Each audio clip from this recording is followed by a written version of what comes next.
ಒಂದು ರಿಲೇಶನ್ಶಿಪ್ ನಲ್ಲಿ ಇದ್ದು ಇನ್ನೊಂದು ರಿಲೇಶನ್ಶಿಪ್ ನ ಯಾರಿಗೂ ಗೊತ್ತಾಗದೇ ಇರೋ ರೀತಿ ಮೇಂಟೈನ್ ಮಾಡ್ತಾ ಇರ್ತಾರೆ. ಇದೊಂದು ಮೇಜರ್ ಕಾರಣ ಆಗಿದೆ. ಇವತ್ತಿನ ಕಾಲದಲ್ಲಿ ಎಷ್ಟೋ ಸಂಬಂಧಗಳು ಮುರಿದೋಗ್ತಾ ಇದಾವೆ. ಹೆಣ್ಣಾಗಲಿ ಗಂಡಾಗಲಿ ಒಂದು ರಿಲೇಶನ್ಶಿಪ್ ನಲ್ಲಿ ಇದೀರಾ ಅಂದ್ರೆ ನಿಯತ್ತಾಗಿರಿ, ನಂಬಿಕೆಯಿಂದ ಇರಿ. ಆ ತರ ಇರ್ತೀನಿ ಅಂತ ಅನ್ಸಿದ್ರೆ ಮಾತ್ರ ಪ್ರೀತಿ ಮಾಡಿ, ಮದುವೆ ಆಗಿ ಹ್ಯಾಪಿಯಾಗಿ ಲೈಫ್ ಲೀಡ್ ಮಾಡಿ. ಒಬ್ಬ ವ್ಯಕ್ತಿ ನಿಮ್ಮನ್ನ ಪ್ರೀತಿ ಮಾಡ್ತಾ ಇದ್ದಾರೆ, ನಿಮ್ಮನ್ನ ನಂಬಿದ್ದಾರೆ ಅಂದ್ರೆ ನೀವೆಷ್ಟು ಲಾಯಲ್ ಆಗಿರ್ಬೇಕಲ್ವಾ.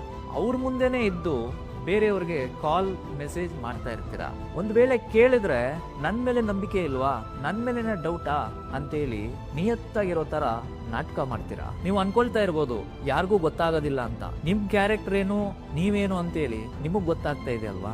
ಒಂದು ವಿಷಯ ನೆನ್ಪಿಟ್ಕೊಳ್ಳಿ, ಒಬ್ಬರು ಫೀಲಿಂಗ್ಸ್ ಜೊತೆ ನೀವು ಆಟ ಆಡ್ತಾ ಇದ್ದೀರಾ, ಒಬ್ಬರನ್ನ ಮೋಸ ಮಾಡ್ತಾ ಇದ್ದೀರಾ ಅಂತಂದ್ರೆ ಆ ದಿನಾನೇ ನೀವು ಬದುಕಿದ್ರು ಕೂಡ ಸತ್ತಿರೋ ತರ. ಹಾಗೆ ಒಂದು ಮನುಷ್ಯನಾಗಿ ಬದುಕೋದಿಕ್ಕೆ ಅರ್ಹತೆ ಇಲ್ಲ ಅಂತ ಅರ್ಥ. ಬೆಕ್ಕು ಹಾಲು ಕುಡಿತಾ